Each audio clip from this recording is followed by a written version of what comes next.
É muito interessante que, talvez na história da igreja, a mística que mais tenha tido revelações sobre o purgatório tenha vivido nos nossos dias. Foi a venerável serva de Deus, Maria Sima, uma austríaca que morreu no ano de 2004. Nasceu em 1915. Eu trouxe alguns trechos de uma entrevista que ela concedeu em 1999. Perguntaram a ela: coloca-se a verdadeira pergunta, o que é exatamente o purgatório? Ela responde: é uma invenção genial da parte de Deus. Tomemos uma imagem. Um dia, uma porta abre-se e aparece-lhe um ser extraordinariamente belo, mas tão belo como nunca dantes tinha se visto sobre a terra. Fica fascinado, deslumbrado com este ser de luz e beleza, tanto mais que este ser lhe revela que é louco de amor por si. Você não poderia imaginar ser assim tão amado. Percebe também que ele tem um grande desejo de o atrair a si, de o abraçar. E o fogo de amor que já lhe inflama o seu coração incita-o a lançar-se nos seus braços. Mas, nesse exato momento, percebe que não se lavou há meses, que cheira horrivelmente mal, que o seu nariz escorre, que os seus cabelos estão sujos e colados, que há grandes e horríveis manchas nas suas vestes, etc. Então você compreende que não pode apresentar-se nesse estado, que antes de tudo é necessário ir lavar-se, tomar um bom banho e em seguida voltar depressa para tornar a vê-lo. Mas o amor que nasceu no seu coração é tão intenso que este atraso, causado pelo banho, é absolutamente insuportável. A dor da ausência, mesmo que dure apenas alguns minutos, é uma queimadura atroz no seu coração, pois é proporcional à intensidade da revelação do amor. É uma queimadura de amor. O purgatório é isto. É um atraso imposto pelas nossas impurezas. Um atraso antes do abraço de Deus. Uma queimadura de amor que faz sofrer terrivelmente. Uma nostalgia de amor. É precisamente esta nostalgia que nos lava do que ainda é impuro em nós. O purgatório é um lugar de desejo, do desejo louco de Deus, do Deus que já conhecemos, porque já ouvimos, mas ao qual não estamos ainda unidos. Veja, Maria Sima via as almas do purgatório, convivia com elas, e a vocação sua era rezar pelas almas. Diz a entrevistadora: as almas do purgatório falam muitas vezes a Maria a respeito do grande desejo que tem de Deus e de quanto este desejo lhes é profundamente doloroso. Trata-se realmente de uma agonia. O purgatório é uma grande crise da falta de Deus. Mais adiante, quais são os pecados que mais nos arrastam ao purgatório? Responde Maria Sima: são os pecados contra a caridade, contra o amor ao próximo, a dureza de coração, a hostilidade, a calúnia. Disse que a maledicência e a calúnia são as piores máculas que necessitam de uma longa purificação. Sobre isso, Maria cita-nos um exemplo que muito a comoveu. O testemunho acerca de um homem e uma mulher para os quais lhe tinham pedido informações sobre se estavam no purgatório. Para grande espanto de quem tinha feito a pergunta, a mulher já estava no céu e o homem ainda no purgatório. Ora, esta mulher durante a sua vida cometera abortos, enquanto o homem estava sempre na igreja, tinha uma vida muito digna e muito piedosa. Então Maria informou-se de novo, pensando que poderia ter se enganado, mas era assim mesmo. Eles morreram praticamente ao mesmo tempo, mas a mulher tinha tido um grande arrependimento e era muito humilde. E o homem criticava todo mundo, estava sempre a queixar-se e a maldizer. e por isso o seu purgatório foi muito longo. E Maria concluiu: não se deve julgar pelas aparências. Continua ela: são contra a caridade pecados tais como rejeitar certas pessoas que não amamos, recusar fazer as pazes, recusar a perdoar e todos os rancores que alimentamos. Quanto a isto, Maria confiou-nos um testemunho muito surpreendente. Uma mulher que conhecia muito bem tinha morrido. Encontrava-se no mais terrível purgatório, com sofrimentos horríveis. Quando veio ver Maria, contou-lhe a razão.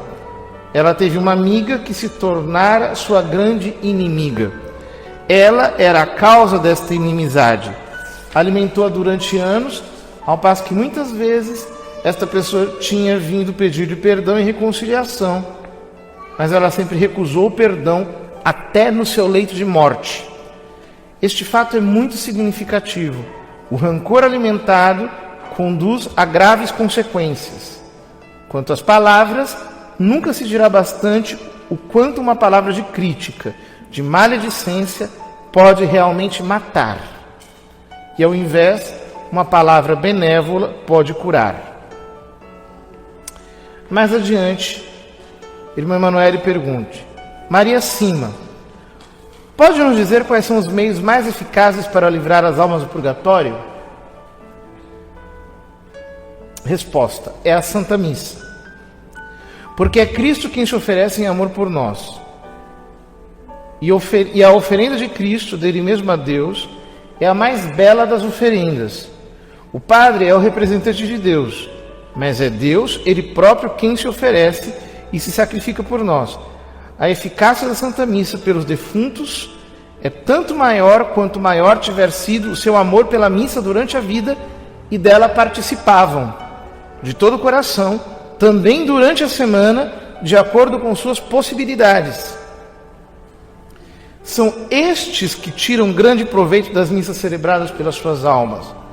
Lá também colherão como tiverem semeado em vida. Coisa impressionante, né? Ou seja, quanto mais uma pessoa valoriza a missa na vida, tanto mais a missa lhe trará alívio no purgatório. Como Deus é justo, como Deus é perfeito. Continua Maria Sima: as almas do purgatório veem muito bem no dia do seu enterro se oram realmente por elas ou se fazem simplesmente um ato de presença. Elas dizem que as lágrimas não servem para nada, somente a oração pode ajudá-las. Queixam-se de que há pessoas que vão ao enterro sem dizer uma só oração por elas. Eis um exemplo dado pelo cura d'Ars aos seus paroquianos a respeito da missa. Meus filhos, um bom padre teve a infelicidade de perder um amigo que ele amava ternamente. Então orava muito pelo repouso de sua alma. Um dia, Deus fez-lhe saber que ele estava no purgatório e sofria horrivelmente. O santo sacerdote pensou que o melhor a fazer era oferecer o santo sacrifício da missa pelo seu caro defunto. No momento da consagração, tomou a hóstia nas mãos e disse: Pai santo e eterno, façamos uma troca. Vós tendes a alma do meu amigo que está no purgatório, e eu seguro o corpo de vosso filho que está em minhas mãos. Pai bom e misericordioso, libertai o meu amigo, e eu vos ofereço o vosso filho com todos os méritos da sua paixão e morte. O seu pedido foi atendido. Com efeito, no momento da elevação da hóstia, viu a alma do amigo toda radiante de glória que subiu ao céu. Deus tinha aceito a troca. Meus filhos, quando queremos libertar do purgatório uma alma que nos é cara, façamos o mesmo. Ofereçamos a Deus, pelo santo sacrifício, o seu Filho bem-amado, com todos os méritos da sua paixão e morte. Ele nada nos poderá recusar. Mais adiante, a entrevistadora pergunta: Maria, você foi convidada muitas vezes a sofrer pelas almas do purgatório, para libertá-las. O que é que viveu e experimentou nestes momentos? Resposta: a primeira vez uma alma perguntou-me se eu quereria sofrer por ela no meu corpo durante 3 horas. e depois disso eu poderia retomar o meu trabalho. Eu disse a mim mesma que se tudo estivesse terminado em 3 horas, poderia muito bem aceitá-lo. Tive a impressão de que essas 3 horas duravam 3 dias, de tal modo eram dolorosas. Mas no final, olhando para o meu relógio, vi que efetivamente se haviam passado apenas 3 horas. A alma disse-me que, aceitando com amor aquele sofrimento durante as 3 horas, eu lhe tinha poupado 20 anos de purgatório. Então a irmã Emanuele se assusta.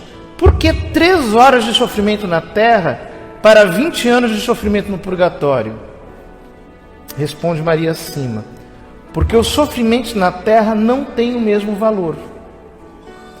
Quando se sofre na terra, pode-se crescer no amor, pode-se ganhar méritos, o que não é o caso dos sofrimentos do purgatório, onde servem somente para nos purificar do pecado. Na terra temos todas as graças, temos a liberdade de escolher. Está vendo? Por isso não se queixe dos seus sofrimentos.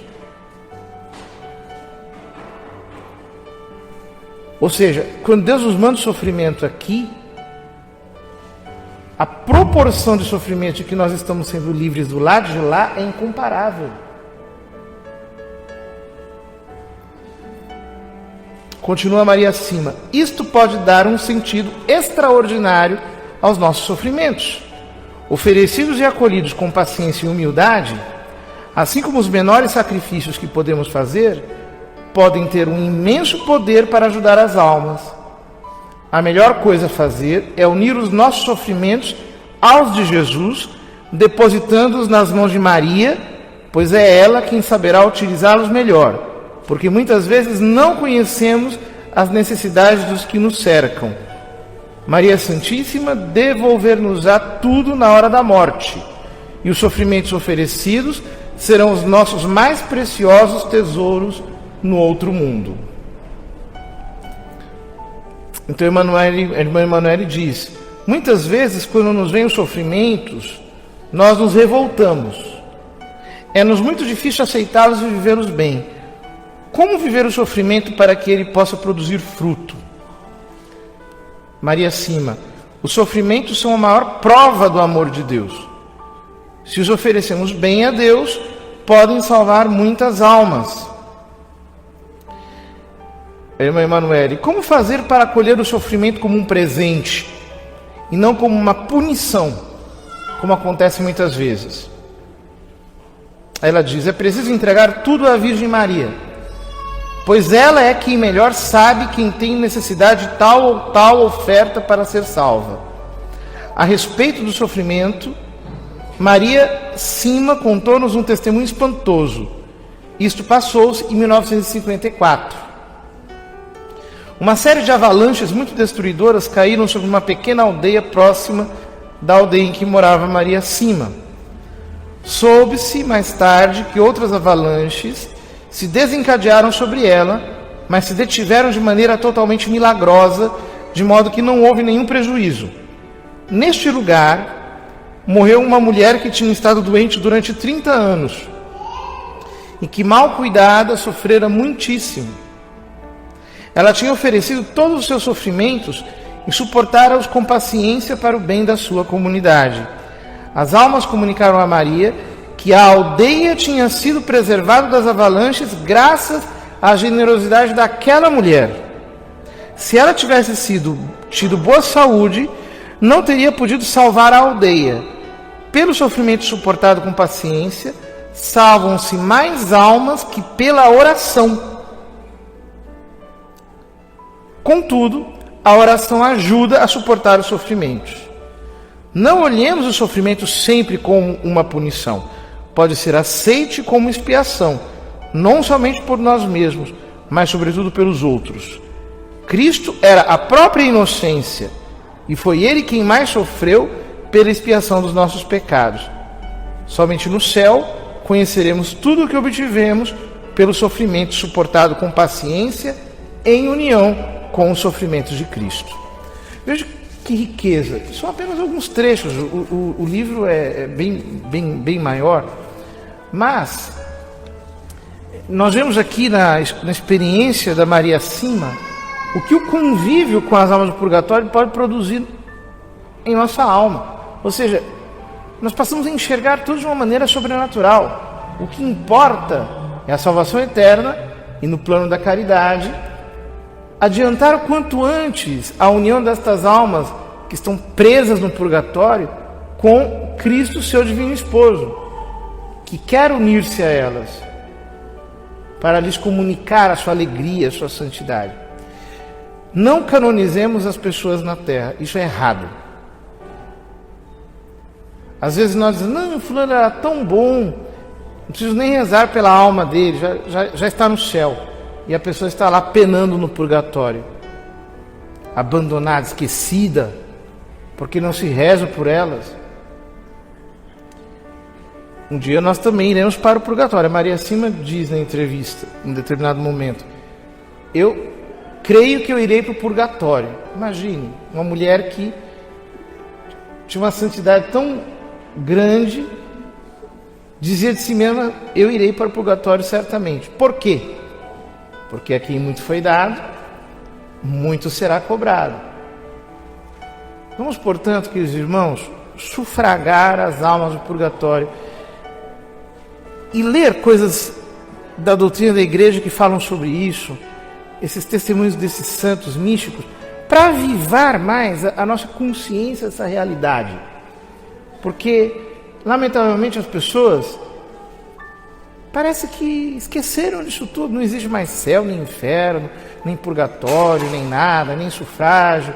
Meio que tiraram da sua imaginação esses conceitos e por isso acabam vivendo uma vida tão mesquinha, sem generosidade alguma. Que nós possamos aprender de todos os santos a obra de caridade, de rezar em sufrágio das almas, e assim receberemos muitas graças de Deus, porque esta é a obra de caridade que Ele mais aprecia, porque em socorro daquelas que não podem fazer nada por si mesmas.